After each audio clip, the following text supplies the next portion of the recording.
sa ating mga kasama sa media today. The Quadcom will turn over documents pertaining to the land acquisitions and properties believed to be owned, procured, acquired by Chinese nationals.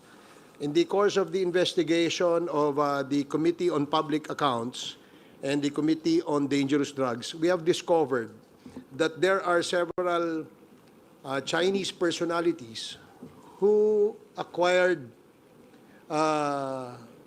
thousands of hectares of land in the province of Pampanga. And this was the result, these documents are the findings of the Committee on Public Accounts and the Committee on Dangerous Drugs, where corporations majority owned by Chinese, ang na-discover natin that acquired these properties. And now we will, the part of the recommendation of the committee, the Quad Committee, is to turn over these documents to the Office of the Solicitor General in order to conduct their own investigation for possible for future proceedings for these properties. Malaki ho ang na-discover dito sa laki ng lupang nabili ng mga Chinese nationals, no? Na alam naman po natin that the Constitution prohibits foreign nationals from acquiring 100% ownership ng ating mga lupa at ng mga pagtatayo ng mga korporasyon. So today, as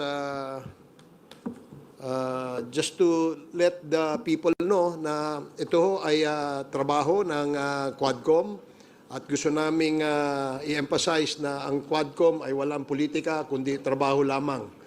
And that's why we're privileged to have with us today our representatives from the Office of the Solicitor General, Attorney Hermes Ocampo, the Assistant Solicitor General, Attorney Gilbert Medrano, the Assistant Solicitor General, Attorney Neil Lorenzo, the Senior State Prosecutor. So, welcome and thank you for joining us here in this turnover of petition for civil forfeiture sa Office of the Solicitor General. So, can we turn this over now?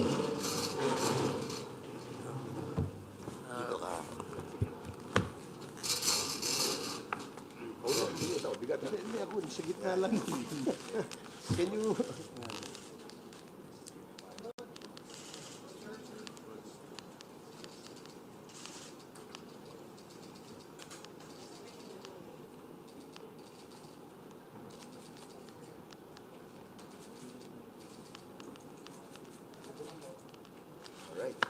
Okay. Thank you. Thank you po. Kayo nang bahala dyan. Dapat marami makasuhan na dyan. So, we will now open the floor for questions from our friends in the media. But before that, please allow me to acknowledge the presence of Congressman Rog Gutierrez, Congressman Paulo Ortega, my co-chair in the Quadcom, Congressman Dan Fernandez, and of course my co-chair, the chair of the Committee on Public Accounts, Congressman Caraps Paduano. So we will now entertain questions. You can ask questions. Yes, Tina? Good morning po, sirs.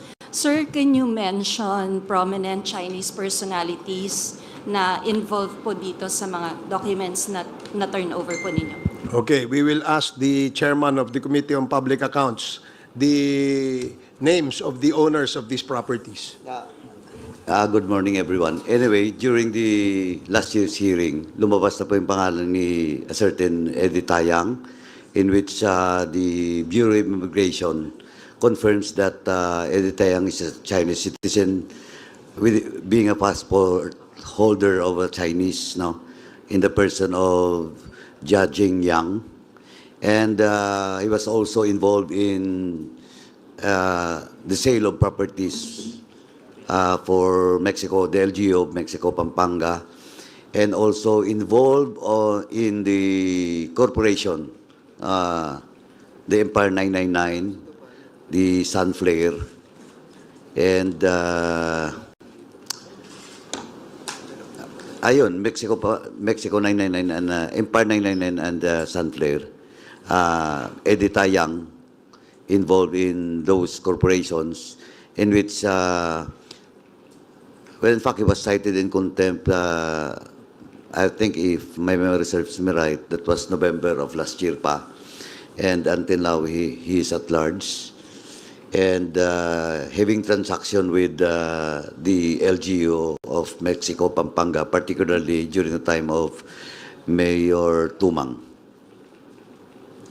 In addition also to the names mentioned by Congressman Paduano, a certain Willie Ong also have acquired hundreds, based on our records, we have 300 land titles registered under his name.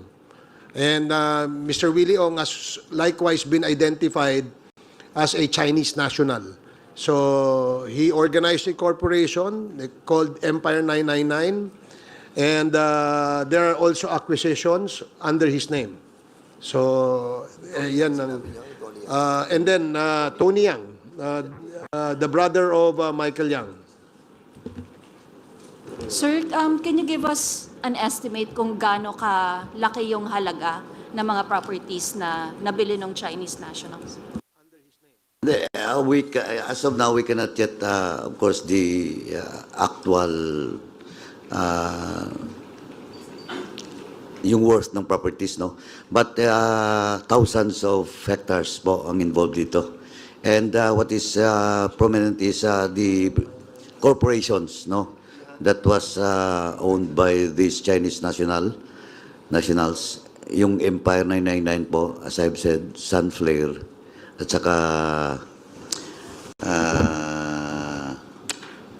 Empire 999 and Sunflare po.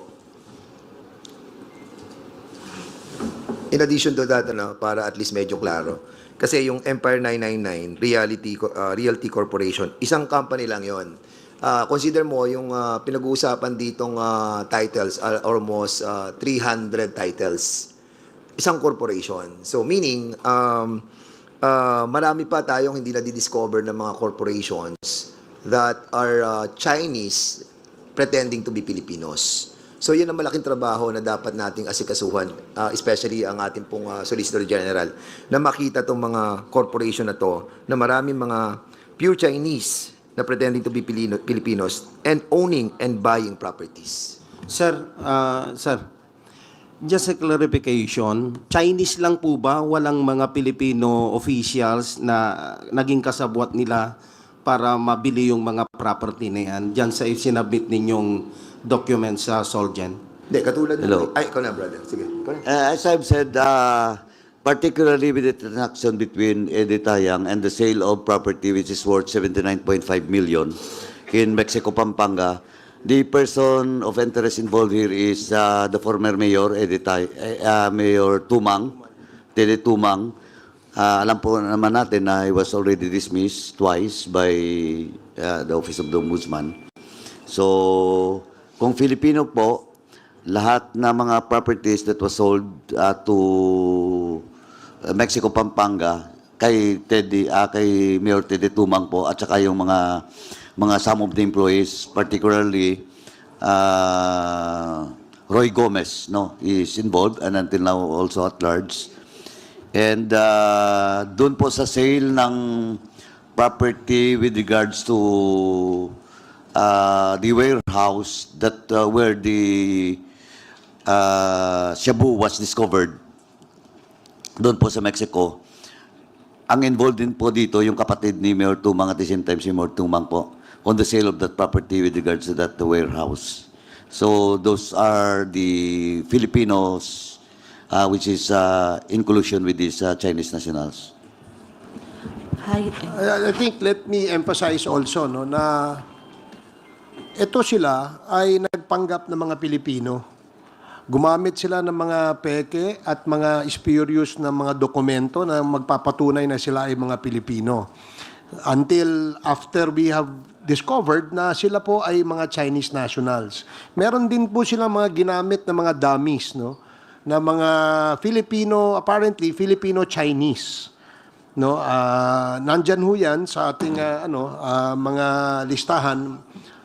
So makikita po natin na ito ay panlilin lang, no, sa atin, no, dahil talagang gumamit sila ng mga dokumentong pagpapanggap na sila ay mga Pilipino. Sir, saka in addition to that, kailangan very critical tayo doon sa PSA, saka doon sa local civil registrar.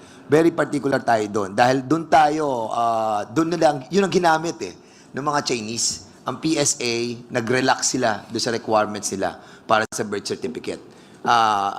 Also doon sa mga local civil registrar. Kaya, yun nga, sana itong ating pong Solicitor General have to look deeper doon sa problem ng PSA sa local civil registrar.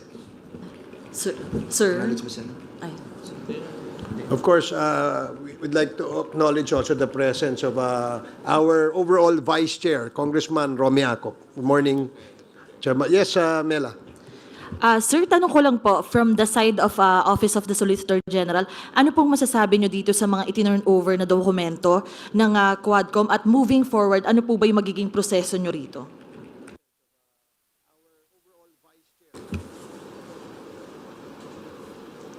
Hindi pa po namin nakikita yung contents ng mga documents turned over to us now, pero may mga listahan po dito sa invitation ng mga honorable chairpersons ng Quadcom. Aaralin po namin to. Pero initially po, eto po kasi yung mga possible na actions that may be filed by the OSG with the coordination of the pertinent government agencies, for example, sa civil forfeiture of the assets acquired of this Chinese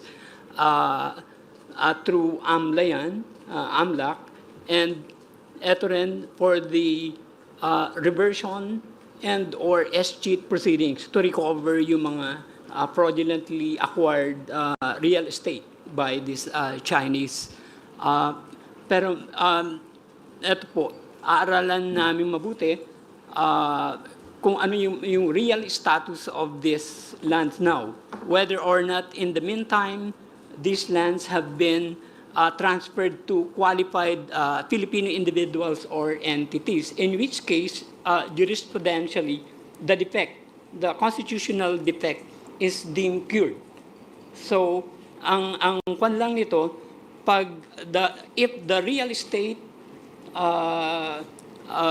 is still in the name of this Chinese, we will file the necessary actions, escheat or reversion. Then, kung eto po, pag nasa pangalan na to ng mga Filipino individuals, cured na po yan, pero subject po sa possible administrative or criminal actions sa mga involved, including mga government officials, if there's any.